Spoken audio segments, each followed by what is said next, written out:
Hello, Daisy. Hello, Shira. Happy Wednesday. Yep, yep. Yay. Oh my God, we're both in green today. We didn't talk about it. We did not talk about it. And I didn't notice it before. That's where my brain is right now. Oh my gosh. Okay, let's get started because I am so excited about this week. We had so much fun last week talking about what's going on in terms of the risks around AI and what's the kind of the catastrophes that we're seeing. And we had so many amazing responses. So this was kind of the natural follow-up.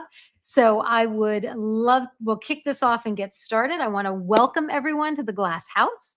This is where we look at business from the inside and the outside to expose the gap between what's embedded and what's actually embodied in the organization. I am Shara Halixer. I am the founder and chief momentum officer of Engage 3P. I made a monster. Hi, I'm Daisy Watkins, CEO and founder of DW Concepts and LumaPath.ai. I can't even say my own company. Okay, good. Great.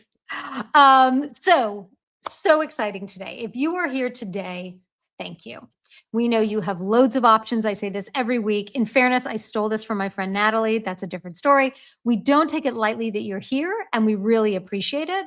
Before we even get further into this, we would love to hear from you. We'd like to see your comments, drop your questions, share your reactions. We want to make this as much as we can a conversation, not just a broadcast. So last week we asked one question: where is the human in the room when AI generates output? Today we are asking a different question: what is the human in the room feeding the machine? In this case, it's AI, right? Big question. So, every prompt is a data drop. Every conversation with ChatGPT, Claude, Copilot, Gemini, whatever tool you use you downloaded this week is a deposit into a data farm your organization doesn't own.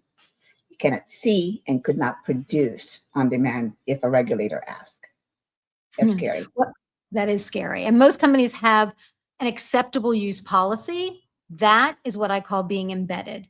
Most companies can't tell what was fed into the AI just yesterday by their finance team or their legal team or their sales team. That is not an embodied existence around AI and governance. So what we loved last week, what we had real audiences that brought as much to the conversation as we did. So I'm going to name Heather May as one of our regulars, said it the best in the comments: human in the loop. And I always say this too: the human is on the hook. That is accountability. We all have to be accountable for how we use AI. And then Jeff Masters said, most people are hired for their field craft. They learn data craft when they pick it up. Statecraft is the Wild West. Okay. And Adrian said this technology intersects with trust. And we'll talk about authenticity here too. We are bringing all of that into the room today. That's what we're talking about today. Yeah, and this is so exciting because our guest brought the line that crystallized the entire episode for us. AI is incredibly powerful. Without structure, it can create far more risk than it creates value. She is a certified change management practitioner, 6 Sigma certified, 6 years in regulated energy, 14 years running her own international consulting practice. And then 4 months ago, she co-founded a company called Huge Data Farm to build the enterprise AI infrastructure that organizations in regulated and data-intensive industries need. She has lived this question on both sides. Heather Maines, welcome to the Glass House. Hi, ladies. What an introduction. I need you guys on every meeting I have, okay, if we can have that introduction. Thank you so much for having me. All right, we first have to kick off. We have a couple of guests where I'm excited about. Richard Laufer, hello. I'm so glad to see you. And then a little friend of yours, Paul Levy's with us, which is exciting. Welcome, everybody, and welcome, Heather. I'm so excited because Shira knows your topic is totally geeky. I'm gonna geek out over. So Absolutely. so thank you for being with us. So I'm gonna start it off with you. What did you see? What did you see that consulting could not solve from your practices? Well, honestly, I think a lot of it came from how I was conditioned to think inside of regulated industries. Because before starting a huge data farm and AI governance, I, as Shara mentioned, spent years at Nextera and Florida Power and Light. And for those that aren't familiar, their company is truly focused on operational excellence and innovation. They're focused on being an industry leader, but at the same time, governance and process controls are embedded in how the company operates. So they're constantly balancing innovation with structure. I left the organization to go back to consulting just before ChatGPT and other large language models became widely adopted. But the environment absolutely shaped how I look and think about technology adoption today. So I was back to consulting and consulting with organizations in different industries once AI adoption really started accelerating. And I noticed that there was a huge disconnect. Organizations were moving incredibly fast. Employees were already using AI across different departments every single day. But leadership, as you mentioned, had very little visibility into what was actually happening. So, coming from change management and process improvement, the one thing I know for certain is that when people find tools that make them faster and more efficient, behavior really changes pretty immediately. AI adoption was happening whether organizations were ready for it or not. And at some point, I realized that it wasn't a policy anymore, as Shara mentioned, and when it wasn't a consulting problem anymore. Organizations really didn't just need guidance, they needed infrastructure, visibility, monitoring, and real governance around the usage. That's where Huge Data Farm really built AI Governance Lab to solve for that problem. It's funny. It just occurred to me, and I don't know why I didn't think of this before. I think timing is everything. I had a couple of things happen to me already today that brought that just to the surface for me in weird ways. I spent over 11 years selling software, mostly HR software up until the last year and a half. But amongst selling the HR software, there was usually other stuff in play. It was finance and ERP and all that stuff. And what you just said really struck me. And this is the thing that I don't know why this is so surprising. The process of selling software took a long time, sometimes years, talking to companies, enterprise level companies, about every aspect of what they were going to do, right? There was an IT input, there was a finance input, there was a board input, and they would talk about things aside from the budget issue. They would talk about things like, well, we need to make sure our infrastructure is ready. We need to make sure all this stuff. It just occurred to me that with AI, I don't hear that conversation at all. I have people coming to me saying, we just put in our AI, or we just gave out 80 licenses, or we're doing, it's almost like candy, that they're passing out candy to their employees without any structure, without any, let's just try it and see how it goes, which is so antithetical to everything that I've ever known in software. And I don't know why that didn't occur to me until now, but it just did. So is that what you're seeing? Is that how when you're talking to companies? Yeah, of course. And I mean, a lot of them don't know exactly what they're looking to get out of AI usage. And some do. Some have very robust innovation teams and technology teams that are focused on AI. They have a plan. And then there are some that say, we know this will make us more efficient and help us optimize workflow, but we don't know how yet. So we're going to give our employees a chance to use it.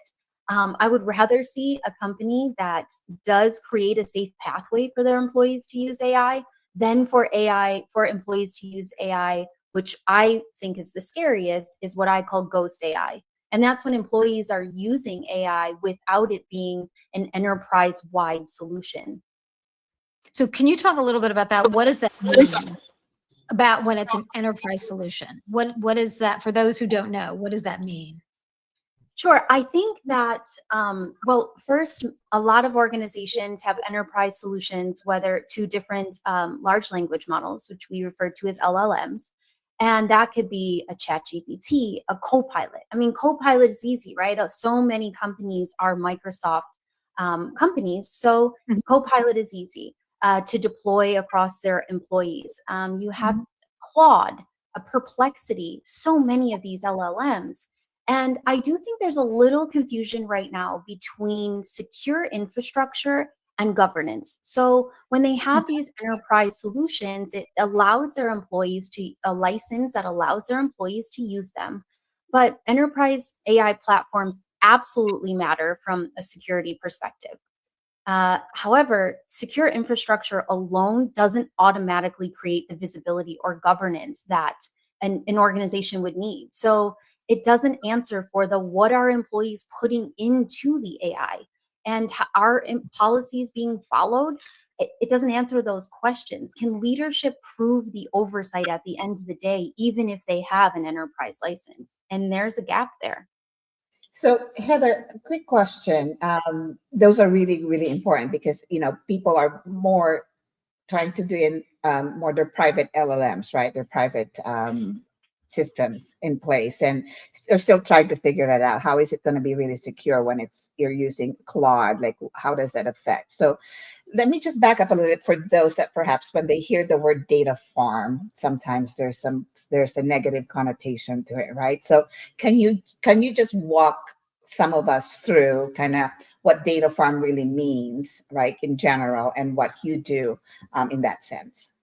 So for us, Huge Data Farm just happened to be what we were calling our company. We are developers. We have an organization that's developing AI-backed solutions.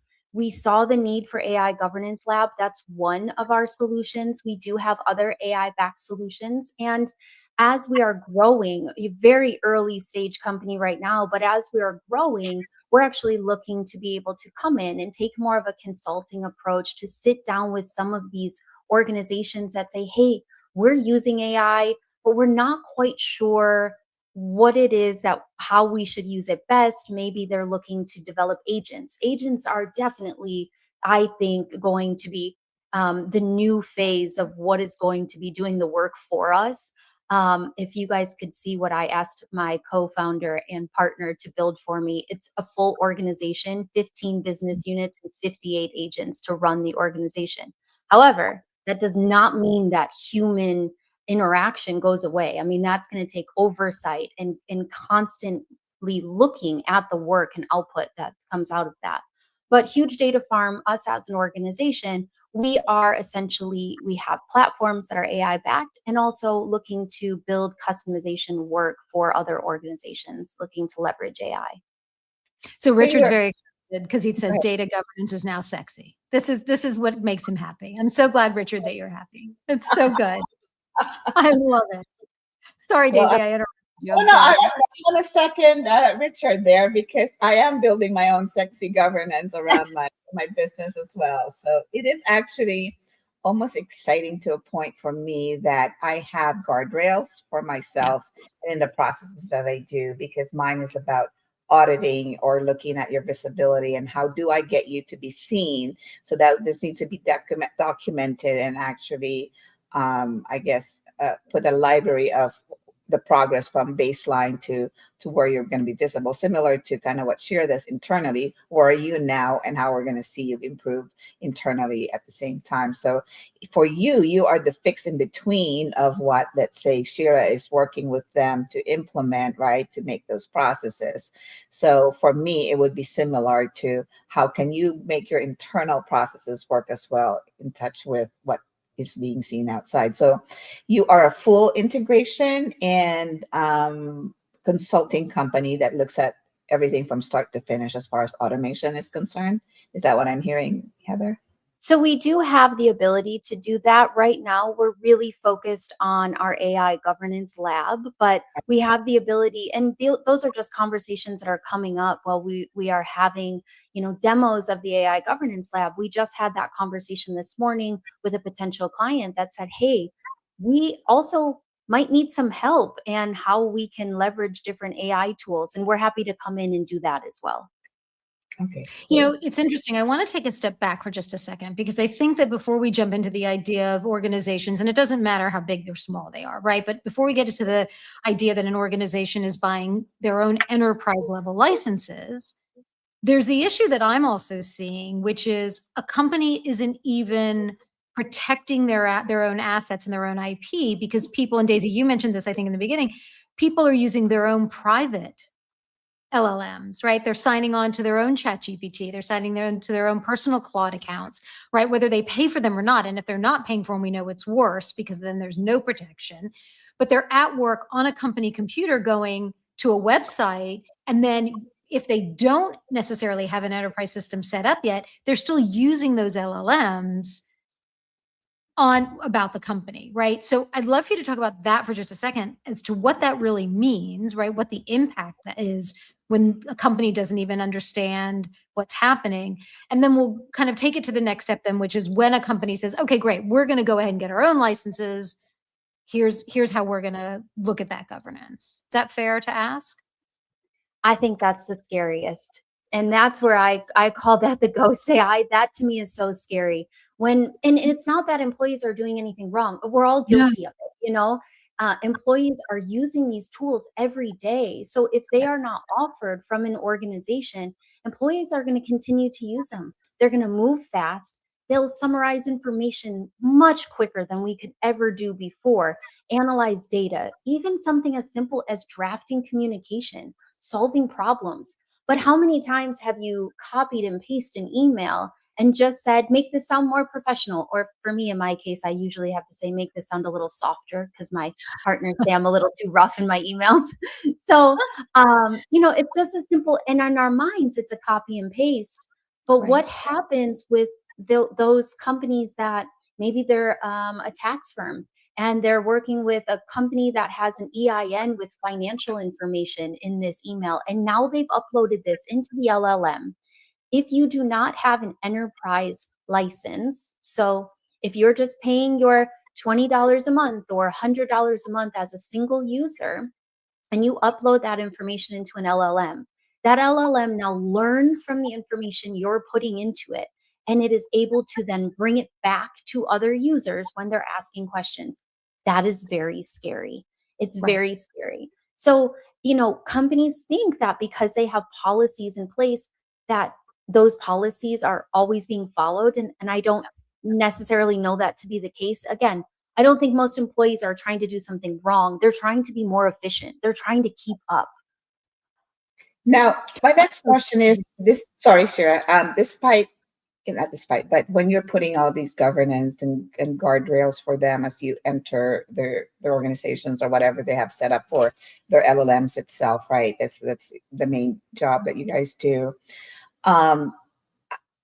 It's one thing to make sure that the data is secure, that whatever pulls out is within their own ecosystem. But what if the prompting? How do you then now, because sometimes you can change the way you say things that can, I don't want to see people say manipulate. It's really not manipulated, consciously or unconsciously, right? You might say something in a different way, or I don't know if they're allowed to even do NLP, changes the context sometimes of how it's prompted. How do you, there's also a percentage of hallucination.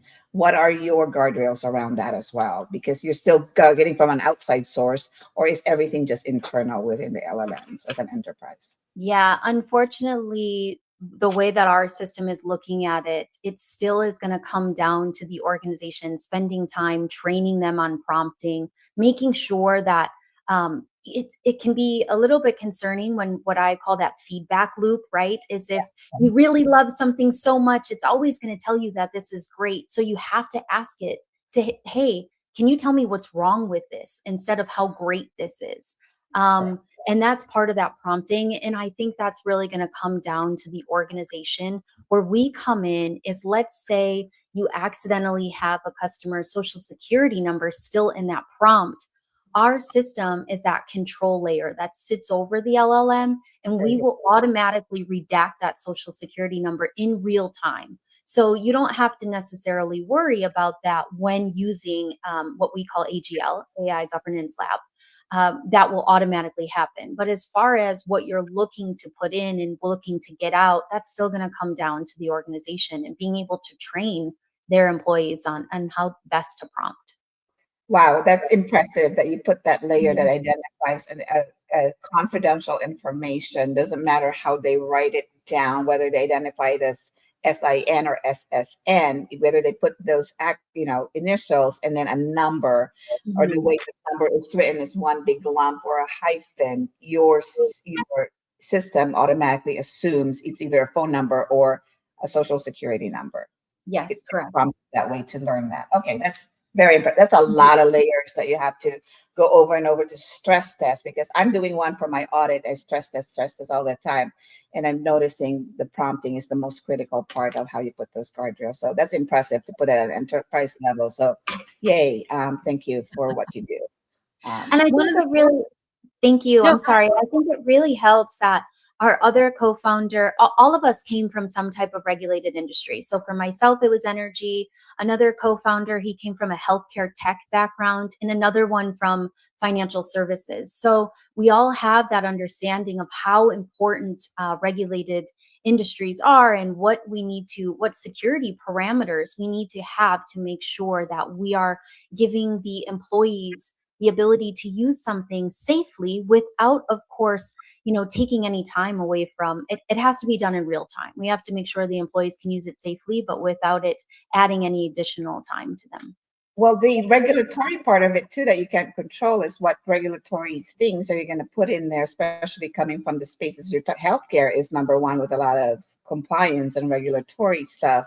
And so if you're putting in the healthcare system, how does it affect HR with their compliance of documents, all that, how they're putting that in there? That's a lot of work. So kudos to you. It's constantly evolving. So thank you for that. I love that. One of the things, Heather, that got me so excited when I first learned about you and Huge Data Farm was the fact that you get very specific by industry, right? And I'd love you to talk a little bit about that, because you just mentioned three, right? In highly regulated: energy, banking, finance, or finance and healthcare. But there's also hundreds of other kinds of industries. And I just felt that, and it's funny because when I was at Infor, we took an ERP approach that was industry specific, and that was really powerful. So we were delivering out of the box. I say we still, it's been so many years, but they deliver out of the box an ERP or solution that is specific to an industry, which is a time saver, right? Because you're not implementing stuff. But I want you to explain a little bit about why, from a governance perspective, that industry specificity is so powerful, because I thought it was fantastic. Sure. So especially regulated industries, but not just regulated industries. Most regulated industries have security frameworks that they have to abide by. And what we've already done is we have already built those frameworks into our system. The one thing that, I of course love all things AI Governance Lab, but the one thing that I appreciate coming from someone who's done enterprise implementations on the other end is we've really built the system to be a seamless integration into your everyday workflow. The implementation, even at large scale, will take realistically no more than 4 weeks, and sometimes it can even be done in days. And the reason why is because we already have those security frameworks built into the system. Not only that, but we can toggle them on, toggle them off, as simple as when we're onboarding the customer and they say, hey, this isn't for us, no problem. We hit a switch and it turns right off from that security framework. And we can also develop new ones very easily, very simply, as part of that implementation process. But each one of those frameworks are really industry specific. So you have so many of them. I know we have customers that we're talking to from healthcare, from financial services, from hospitality, the energy side of things, and the list goes on. Yeah, that's so. Yeah, makes sense. Yeah, no, the frameworks are critical because that's your foundation, right? On the steps you're going to need, and to keep those guardrails on. And that's what's making Shira and myself successful in this space, is that we have a framework that we lean on, that we are promising that we follow to get to your goals and your where your potential needs to be as well. So that's super cool. Yeah, that's a. I have one for all the businesses, but you guys have a lot for every industry. That's a lot to put together. So One industry I didn't mention when we were talking about those frameworks, we've actually recently built what we call AGL Safeguard. That's for our education system. So that is from K to 12. And we have not fully deployed that yet, but the product is ready to go. And that's really exciting too, because those have different parameters around it. That's for not only the use of educators, right? Whether they're teachers or the principal or counselor, but it's also for student usage as well. This is where, in this system particularly, this is actually able to also be able to recognize the tone. So is there bullying involved? When is there inappropriate behavior when they're going to these LLMs, right? You create a picture of, use your imagination, what some of these kids may be out here doing, and it's able to identify that. And not only identify that, it's able to notify whoever we have set in place, whether it's the teacher. Then the teacher has an opportunity to respond. If it doesn't go to the teacher and they don't respond, then it goes to the principal, and so on and so forth, up that chain of command, so that it really truly is to protect the students along with the educators. That's incredible. As you were talking about this, I was in my mind playing the setup in my different LLMs and thinking, I don't ever remember seeing, maybe I didn't pay attention to it because it didn't matter, but I never saw like a child lock, right? Is there someone under 18? And it didn't occur to me, again, not my rodeo, not something I need to worry about, but is there a child using this tool, right? Because then that child could go out and create something unbelievably inappropriate in any, without any kind of guidance. I never even thought about that. And yeah, and it's happening all the time. I mean, my 12-year-old sister just used it to create an entire book. She has me reading a book that she put together. Right, but she didn't do something totally inappropriate. But but we monitor that. Right, but is there something in it, like for someone who's using it at home? Is there some kind of monitoring that can happen with the? I mean, I don't want to put you on the spot, but now I'm gonna, when we stop this, I'm gonna go look and see what's there. But that again never occurred to me. I didn't think about that would need to be something that we'd have to think about in the school systems, where I'm sure on the computers in the schools, they're teaching AI, they're using AI, and they could go off the rails, quite frankly. Sure. And you don't want to restrict it, right? Because there are amazing things that can come out of leveraging AI and large language models. I mean, I use 4 or 5 of them daily on a regular basis, from very simple things to very complex things. So we don't want to restrict it, but we definitely want to make sure that there's not just monitoring and visibility, but there's actual control over that too, especially when you are an educator or you're an organization, and that's your responsibility. Daisy had mentioned, I believe it was Daisy that mentioned, what if an investor or a board member or a regulator comes to you today as an organization and says, can you prove what was put into your AI by your employees over the last 30 days? Right. Well, can you? And most can't. And there's definitely a blind spot there. Unless, of course, they have AGL. Right. Well, I think this is really incredible, because I just, again, I just have these moments over and over again. I just put on my HR hat, right? And I'm thinking, I've got employees using, let's assume for a second they're using an enterprise level and there's, guardrails. But somebody goes in and creates something or does something that is not HR compliant, right? How would I know? How would I be notified as the head of HR that something's going on that isn't appropriate from an HR perspective, right? And I think these are the kinds of things that I don't want it to be big brother-ish, right? That's not the point. If people are going to do bad things, odds are they're going to do it anyway. However, I think it's a teaching moment and an opportunity to get ahead of this kind of thing, right? You mentioned bullying. Well, guess what? Adults are bullies too. So the ability then to have an eye on what's going on. Now, I have to bring this up because it's in the news this week. I'm sure both of you heard that Meta just announced they're going to be tracking. Did you hear about this? That they're going to be tracking key clicks, because they want their employees who are left that didn't get riffed to now be the trainers of their LLMs by what they're clicking at work. So this is the other end of the spectrum of what we're talking about, right? We're talking about guardrails and protection. They're talking about training models. And if I'm getting this wrong, whoever's in the audience, if I'm wrong, correct me. But I believe that that's what they said, that they are going to now, and the issue that came up was these employees now are not getting paid to train their language models, right? They're basically doing it on the dime.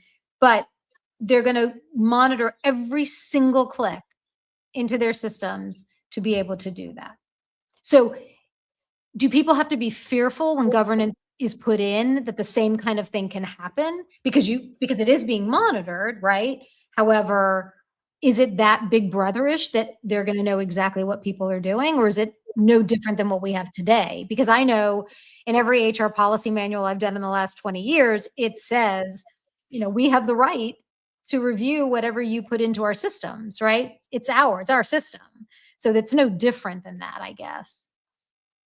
Yeah, I would think that it's no different than that. From a governance standpoint, if you're looking at it from a leadership of the organization, we want to be able to have an audit track and retention of what is going into that AI tool. What happens if there's a data breach?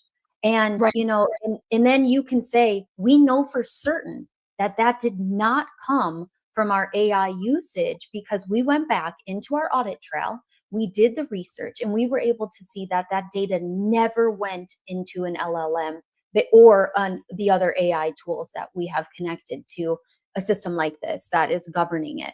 So yes, I think it can be very big brotherish in that sense, but if we're doing something for business purposes or on a business computer, I mean, you have to also, I always felt like even a conversation in Teams, I never know at the time, my boss could be looking at this. So I think that big brother feeling is there, whether it's through AI governance or using Microsoft email, Teams, something like that. Well, from a legal perspective, anything the company owns is discoverable, right? So Mhm. if at any point in time an organization is in litigation of any kind or has any kind of audit or whatever, anything they own is now discoverable. I mean, it used to be years ago, I don't think we do it as much because nobody wants to carry two phones, but when companies would issue phones, I, along with a lot of my friends, would have a second phone, right? A personal phone.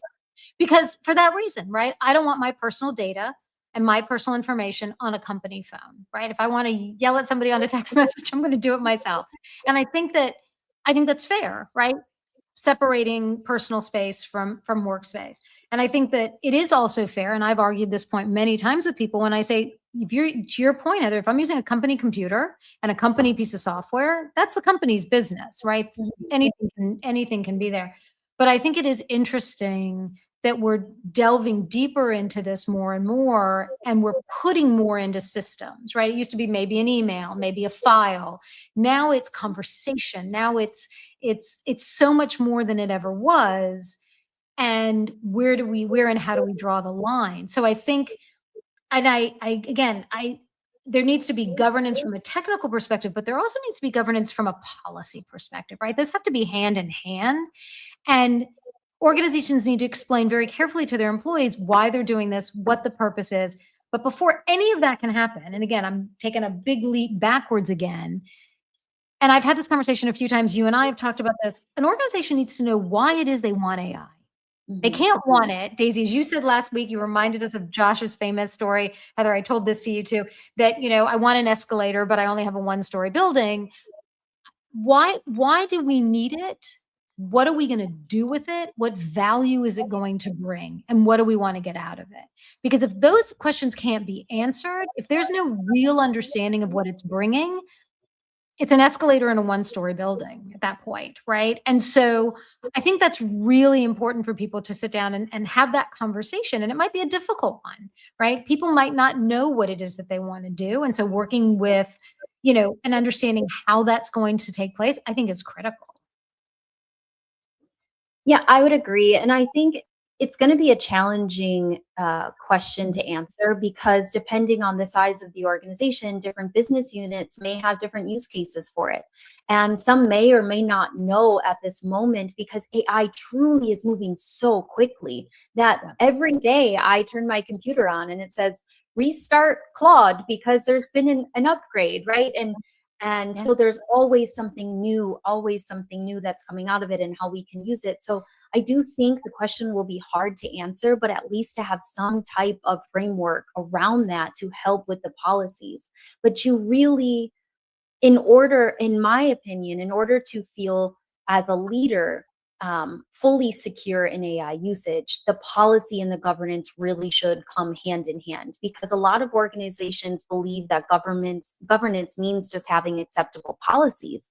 And those Right. policies are not going to protect them when they're questioned, can you prove this? And I think that's going to be really important. And to be quite honest, I think that in many industries, they're going to be forced to prove that they're actually going to have to demonstrate the governance around AI at some point. If right now we saw healthcare, HIPAA requirements are requiring healthcare institutions and practices to be able to prove how they're using AI. And that's only, I believe, going to grow alongside different industries. I hate to Yeah, say this, but sorry, Daisy, I'll just say this and I'll turn it over to you. Well, the one thing we know for certain is that lawyers will find a way to make litigation happen based on this. So you can be guaranteed that there are lawyers, no offense, sitting with ChatGPT and Perplexity and Claude. How can I make more money with AI?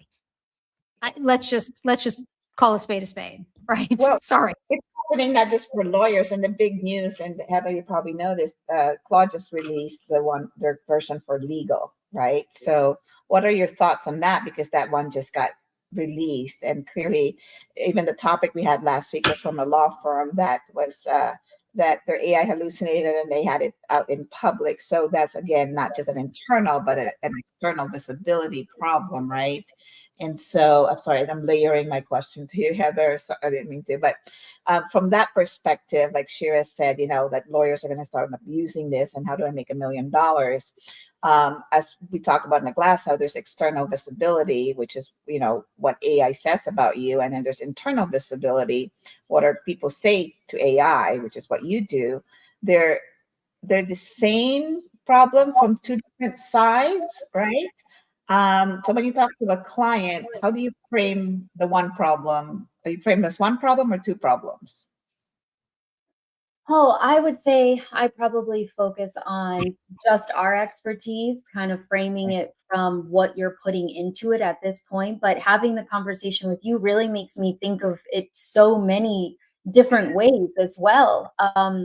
And and I think that you had brought up the attorneys. What I found interesting on the legal side of things, and I am no legal expert by any means, but what I found interesting was that there were attorneys that were using some type of LLM for their cases. But once they have disclosed the information from the client side, they actually have lost client attorney privilege because they're sharing the information of their client to this LLM, which is in turn visible to others and discoverable, which I thought that was absolutely incredible. So from an AI governance side, there is possibly ways that you could still leverage that, and making sure that any client name and data and information and date of birth can automatically be redacted before going to the LLM. So now things are just situational questions opposed to directly related to a specific case. I mean, I can remember in my law firm days, on a couple of occasions, I would get frantic phone calls. And this might have happened 2 or 3 times over 10 years, but I would get a frantic phone call that one of the lawyers left his briefcase on the train, right? And it had client files in it, right? Oh, no. And yeah. And so what you just said, right, is, oh my God, this information now is out of my hands and is potentially in the hands of somebody else. And if somebody wanted to take advantage of that, they could, right? And so there's an issue. What we were talking about last week, as a reminder to those who are on, is that we were talking about the other side of it, which was the human in the room that needed to take responsibility. So yes, we have to assume that the technology will fail, will hallucinate, will do things, because it is still a machine and it is not a human. And so it doesn't remove our obligation ever as the human responsible. Just like if I am the partner or I am the owner or I'm the parent, it doesn't remove my responsibility from making sure that I've done what was necessary to make sure that the work product is accurate, right? And that was really what we focused on last week. Where was the human who was responsible? And I think if anything, AI actually increases the human accountability because Yes. humans are still responsible for the things that AI can't do, the judgment, the validation, the decision making. That is not Right. what AI is meant to do. No. And we don't want it, right? For everyone screaming and yelling about losing our jobs, what we don't want is AI taking over the judgment issue because it can't, right? It doesn't have context, it doesn't have experience, it doesn't have any of that stuff. We talk about that a lot. We love it, and that's not what it's meant to do. So I think that, again, we're moving at such a fast pace. And so what I said last week when we talked about that one particular issue with that one law firm was that's really where the policies, the procedures, the training wasn't embodied, right? And so if we're not taking care of the human side and the technical side, if we're not doing the governance that you provide, and then in my case, we embody the change within the organization to understand it's not just about doing this, and it's not just about, it's really understanding not just the what, but the how and the why. And really getting people to say, I understand that I'm going to have all of this amazing time that I didn't have before because this phenomenal tool is going to research and do all these other things. Great. And we need to be more precise. We need to take that amazing time and be more strategic, more analytical, more thought-provoking. It makes us better, it makes our minds work more, not less, because we're not doing the mundane.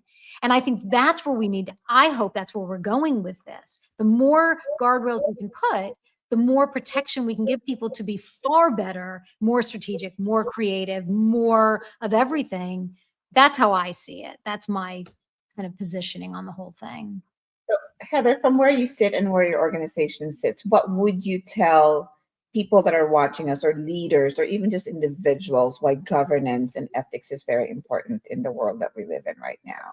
And I guess the big picture, why what you do matters, because I believe in it, because I'm doing it for myself, and that's what I also tell my clients. So I want to hear from where you're sitting, because you see so many different industries at a higher scale than who I'm dealing with right now. So Sure. I mean, I think the lack of governance itself is enough because it's scary, right? You're always exposed at a data breach risk, and we know that that can take a company right down, if not cause millions of dollars and a lot of other heartache to the people that that data has been leaked on. So that in itself is one major risk.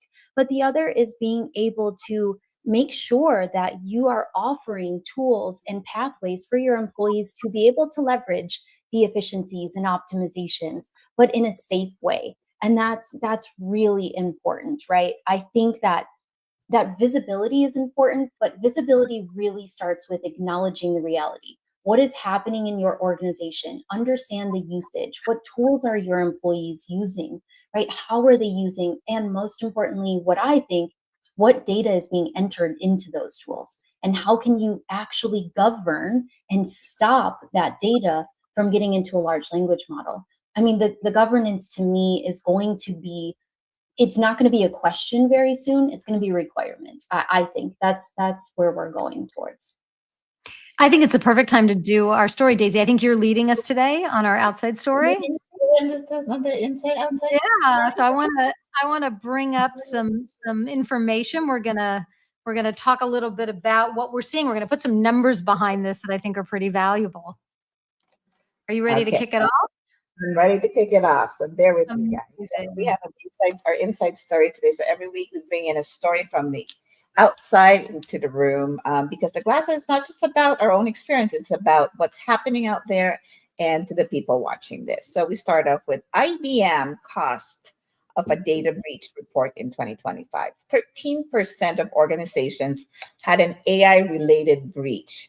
97% of those organizations had no AI access controls, and shadow AI added $670,000 to the average breach cost. Okay, that's one. Next, Layer X Enterprise AI Security Report says that 18% of enterprise employees paste corporate data into AI tools. This is what Heather's talking about. 89% of that access goes through unmanaged personal accounts that bypass enterprise controls entirely. Shira just mentioned that, using your own LLM on your phone. Most organizations cannot see this happening. This is the floor. Okay, so let me tell you about the ceiling, because we're going to take the other side of it, right? And this is crazy information. I can't believe it. In August of 2025, the acting director of the CISA, the federal agency that exists to defend US government networks and tell other agencies how to govern AI, uploaded at least 4 documents marked for official use only into the public version of ChatGPT. Look at your face, Heather. Like, yeah, the person that's responsible. He had requested a special exception. Most DHS employees were blocked from public ChatGPT entirely. CISA had already built a safer alternative called DHS Chat Sandboxed, data sovereignty preserved, nothing leaves federal networks. He bypassed the entire tool, all of it. Now, we don't know why. We're not pointing fingers. This is just data that we know. His own agency censors caught him. A routine audit of his prompts surfaced the violations. DHS opened an investigation. He was moved out of the director role. Obviously, why wouldn't he have been? And this is a case where everything worked. The policy was embedded, the block was embedded, the safer tool was embedded, the exception process was embedded, the sensors were embedded, the audit was embedded, everything was there. And the leader who was supposed to embody all of it did not. So this is kind of what I love to talk about. That is the other side. That's the ceiling of it all. And I Crazy, think, right? yeah, and I think, I have no idea why or Right. how that managed to happen. Right.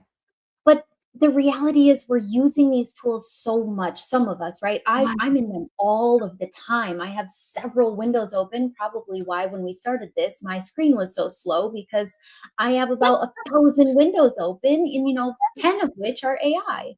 So Right. you're honestly using it so much that it's an easy mistake to make if you don't have all of the security governance parameters in place for your employees. Unless, of course, you will have those employees that will go outside and they'll go to their phone and they'll upload something, and unfortunately there's only so much you can control, but why Right. not control what you can and you have the ability to do? And these are extremes, right? I mean, we want to bring extreme examples, and there's, most organizations are somewhere between the floor and the ceiling, right? We're not saying that, these are some kind of crazy scenarios that we love to bring up because, number one, it's always good to hear that we're not the only ones when we're making these mistakes, right? And we know mistakes are going to happen with intent and without intent, right? However, it's everything you just said. It is putting the guardrails in place, having the right processes in place, and then ensuring for a fact that all of that is embodied in the individuals, that people know what they're supposed to do, why they're supposed to do it, and what the consequences are if they don't, right? That has to be there. That's critical.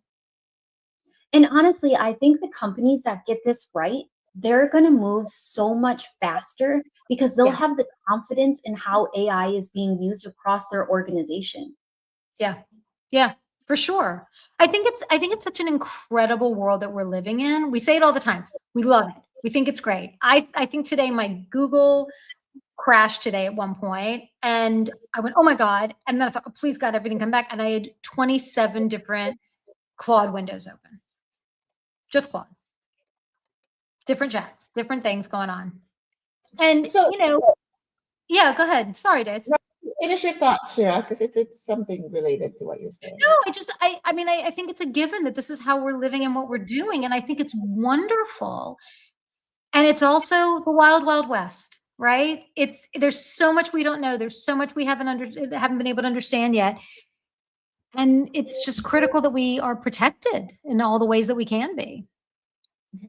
So to your point where you have Claude open, another Claude open, for me, I multi-Claude is what I call it, because I multitask, because now I can actually literally multitask all at the same time, or having one folder going on for something that it needs. Because now it's how I'm working on it is more than just, a 30-second reply. I strategically have to to ask it questions or do judgment thinking, stress tests, and it goes back to one folder is working on it. I need that answer so I can give to the next folder for my, auditor to do the governance check on it. You know what I mean? The layers of the agentic work now starts to happen.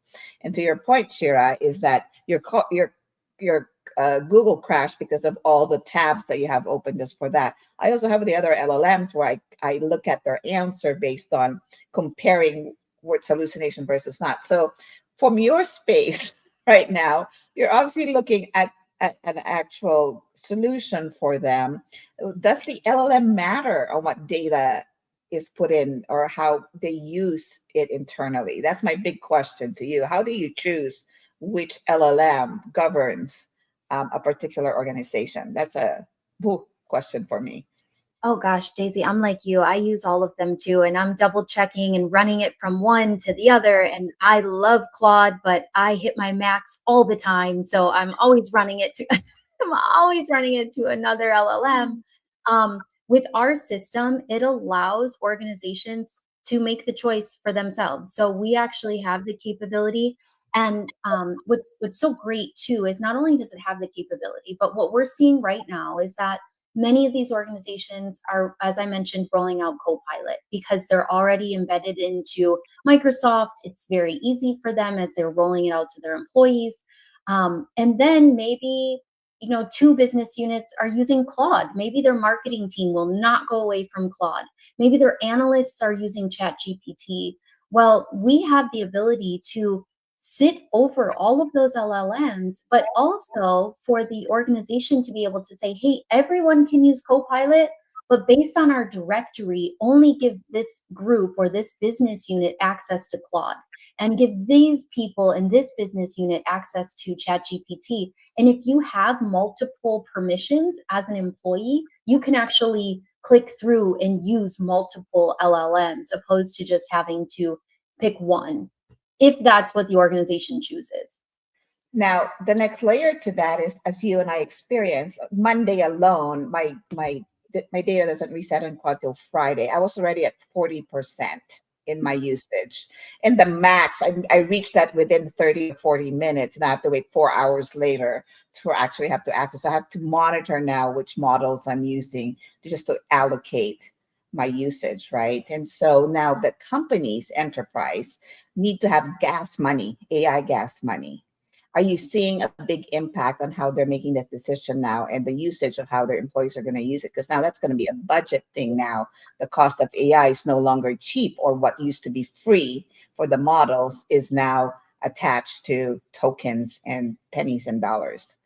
Yeah, I would say we're definitely seeing that, and I think a lot of the organizations don't know yet. They're not sure how to look at it, and even some of them, I say, hey, start with a simple survey. Ask your employees what they're using and how they're using it. Some you may not have to give Claude because they don't even know how to use it. They're simply asking a chat a question, or change my email for me. Where other teams are doing full analysis on Right. financial data or whatever that data is going in. So you could start by just asking and doing a survey to see.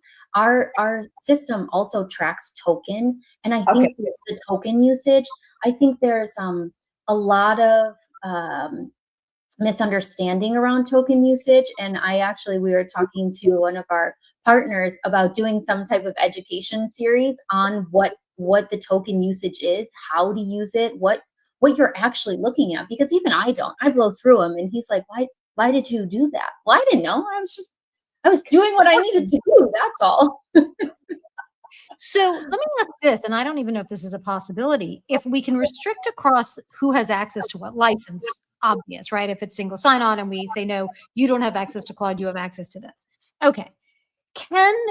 Is it possible to restrict can it be set up that they, with projects or things, so they can only do certain kinds of tasks, that they don't have access to maybe uploading certain kinds of documents or uploading it all, or I don't know, how granular can that governance be or that control be at the user level? I like to say anything is possible with my business partner because he is like a mad scientist and a That magician. yeah. Right now, the system is not designed to do that, but I'll make Okay. sure that we put that on our priority list because I do think that's important, right? A lot of it, as we mentioned, organizations don't know yet. So when you have these questions, it helps us make the enhancements to our platform. Now, the other thing I like to mention is AI is moving so fast. We Mhm. talked about how every time I start my computer, I have to reload something, but our system is also changing weekly and enhancing, sometimes daily. I saw today we did a demo and there was something new that wasn't there yesterday. So we are moving just as fast as these large language models. And we truly have to, right? Our thought and our mindset is how can we disrupt ourselves and how can we be ahead of that? That's amazing. Tell Jim I'll take credit for that one. It'll be fine. We'll do that together. I say this, we say this every single week, the time flies. And so I just want to make sure we get a few things in before, and I'd like to, before we close, make sure that we, every week Daisy and I like to give our action items, right? Things that people can do, little things people can do, lessons learned about, what we're trying to put out there in the world. And I'm calling mine this week the 30-day paced audit, right? So this week, if you're in an organization, pick a team, a sales team, finance team, legal, marketing, pick one. I don't care who it is. And ask the leader of that team one single question in the last 30 days, or you can kind of set them up for the next 30 days, however you want to do it. What was the most sensitive thing anybody in your team has pasted into an AI tool? Ooh. Right? So first, if the answer is, I don't know, that's your starting point, right? There's the first thing that you'll know that there's a problem, right? And maybe it's not a problem. Maybe it's just a starting point, right? Start having that conversation, because if they don't know, then there's a lot that needs to be discussed. So have that 10-minute, 15-minute conversation. It's a great diagnostic to see what's going on inside the organization. So that's mine for this week. So Daisy, what is yours? So mine is a continuation from last week. Last week I said, just do a simple check, whatever LLM you're using, just say, look, ask who you are, who your company is, see if they know it. If you show up, then great. If you don't, then you have a bigger problem, which means AI doesn't know your business exists or you exist, even as a human being, right? Because now you can be found even through your LinkedIn or social media. So the next layer to that is, if you actually found yourself in any of the LLMs that mentions you or your company, I want you to read through what it says, okay? The first part might get it correct, but as you read through the bottom, let me know if they actually read what you have on, not just on your website, but is it connect what you have on your LinkedIn to the story you have on your website or any other platform that speaks about you, or any citations that you have. Do those connect into one true factual story about you? And I will guarantee you there's going to be not just an hallucination, they're going to pick something up that's not you. But because if you don't have those entities connected the way AI wants to read it to connect you, Heather knows this, then it's a mismatch, because LLMs look for data and sets to follow rules. And if you're not connecting those nodes about your entity, AI doesn't know, because he thinks you're an artist, you think you're a cartoon character, or he thinks that you are a president of another country. Those can coincide in the world of AI because it's assuming its probabilities of data. But if you don't connect those two in a particular way that AI understands, then you have a bigger problem. So that's my next challenge to you. Claude gave me a husband yesterday. I didn't know I had. Awesome. Great. Where's the person at? Can he send mine too, please? Yeah. Right. Yeah, I was writing something and it said, and I said, give me a follow up. I was, just doing some stuff. I said, give me a follow up, and it said, da, da, da, and my husband agrees. And I go, I'm sorry, what? What? And then I wrote, because I was being cheeky. And so I go, can you find me one? Because it did something else. It moved me somewhere. It had me.